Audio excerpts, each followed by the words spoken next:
Selamat bertemu kembali. Pada kesempatan ini saya akan menjelaskan mengenai background genetik tanaman jeruk sendiri. Di bagian pertama saya akan mencoba untuk menjelaskan. Jadi kalau kita mempunyai tanaman jeruk sendiri, artinya 95% lebih keturunannya itu hasil penyerbukan sendiri. Sebagai contoh sudah dibahas sebelumnya, yaitu termasuk tanaman kacang-kacangan, padi, dan lain-lain. Nah, dari simulasi yang ada di dalam PPT ini kita coba lihat persilangan antara tetua besar-besar dengan kecil-kecil. Ini kita hanya melihat dari satu locus dengan dua locus. Maka kemudian dari tetua sebelah kiri akan menghasilkan A besar saja gametnya, sedangkan yang sebelah kanan menghasilkan gamet A kecil, dan kemudian keturunan F1 semuanya akan sama, yaitu A besar A kecil. Kalau tanam ini kemudian dibiarkan menyebut sendiri atau di antara F1 itu disilakan, maka akan menghasilkan tanaman yang proporsinya kira-kira seperti ini. Proporsi A besar-besarnya itu seperempat bagian, kemudian A besar kecil setengah bagian, dan A kecil seperempat bagian. Dan selanjutnya, kemudian dari F2 ke F3, kalau kita biarkan mereka menyebut sendiri, maka dari yang homozigot dominan dan homozigot resesif akan menghasilkan keturunan yang sama persis dengan induknya, sehingga di bagian ini akan frekuensinya akan sama dengan induknya. Kemudian akan ditambah dari seperempat bagian dari heterozigot yang mengalami segregasi. Seperempat dari 0,5 akan menjadi A besar dan seperempat dari 0,5 akan menjadi A kecil dan setengahnya akan menjadi A besar A kecil. Kira-kira begitu. Ini bisa lihat. Jadi ini merupakan penjumlahan dari 0,25 ditambah seperempatnya 0,5. Demikian juga dengan A kecil dan bagian tengah ini setengah dari frekuensi F2-nya. Demikian seterusnya dan akan menghasilkan tanaman-tanaman yang makin lama generasinya maka kemudian akan semakin besar frekuensi tanaman-tanaman homozigot yang seperti ini, dan di bagian heterozigot akan semakin kecil mulai dari setengah, kemudian di F3 0,25, kemudian berikutnya menjadi 0,125 dan seterusnya. Jadi frekuensinya selalu mengecil. Nah, kemudian kalau kita lihat simulasi pada tanaman dihibrid, maka persilangan antara dua tetua yang mempunyai dua lokus yang berbeda bisa kita simulasikan sebagai berikut. Jadi di sini ada B besar, T besar, dan B besar, B kecil. Sehingga gametnya di tetuanya itu hanya ada satu macam masing-masing dan menghasilkan satu macam genotipe F1. Nah, dari F1 ini kemudian kalau dia menghasilkan gamet, maka kemudian macam gametnya ada PT besar, P besar T kecil T besar, dan P kecil T kecil. Jumlahnya ada 4, dan kalau nanti kita membahas 3 lokus, kemudian banyaknya gamet tinggal 3 pangkat N atau 2 pangkat 3.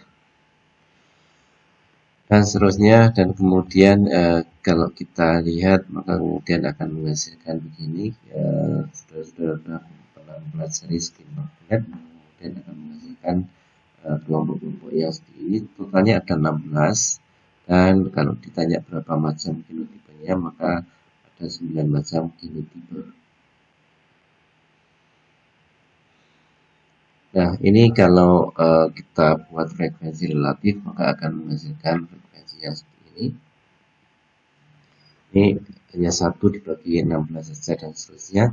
Yang ini 4/16 dan seterusnya. Kemudian kalau kita lihat fenotipenya, maka kemudian perbandingannya akan tergantung apakah ada dominansi atau enggak. Kalau dominansi penuh maka kemudian akan ada sejumlah genotipe, yaitu banyaknya 4, 2 pangkat N, ya, seperti halnya pada monohibrid itu hanya ada 2 macam.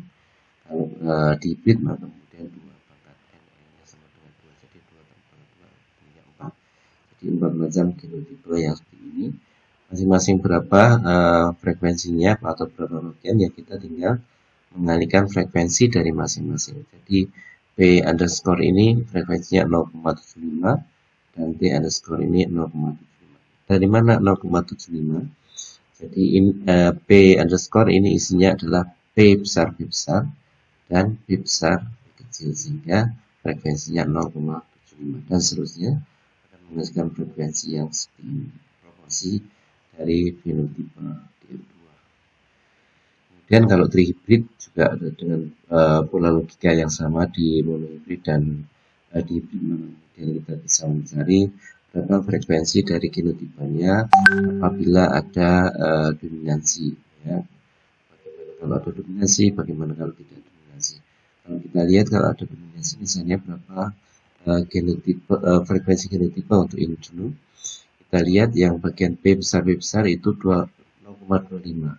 T besar T kecil frekuensinya 0,5 dan Y besar frekuensinya 0,25, sehingga frekuensi dari genotipe ini adalah sebesar 0,03125. Nah, kemudian kalau ditanya berapa frekuensi fenotipenya, dan di sini misalnya diasumsikan ada dan lengkap, maka kemudian frekuensi untuk yang purple, kemudian tanamannya tinggi dan polongnya kuning, itu akan mempunyai frekuensi 0,75 kali 0,75 kali 0,75 artinya 0,42187. Ini tanaman yang mempunyai karakteristik seperti ini.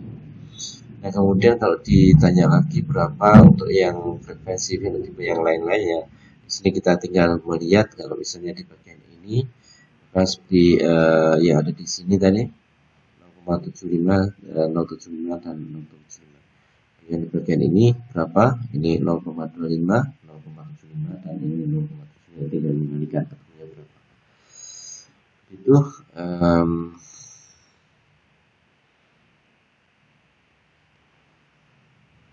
nah, kemudian berapa frekuensi di F3 misalnya.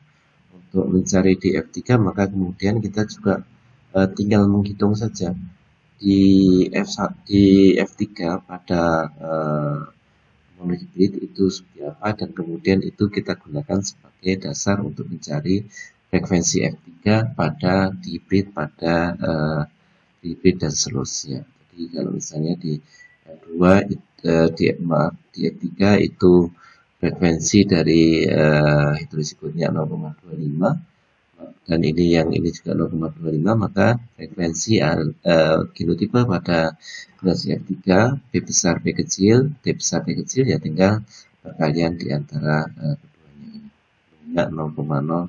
0,0625 dan begitu seterusnya. Dan ini dasarnya nanti untuk memprediksi berapa frekuensinya dan seterusnya. Sebagai dasar adalah di bagian ini, dan kemudian selanjutnya itu hanya mengikuti rumus dasarnya yang paling belakang ini. Saya kira itu yang terkait dengan segregasi. Silakan untuk dipelajari dan dipahami. Nanti dilanjutkan pada video yang lain. Terima kasih.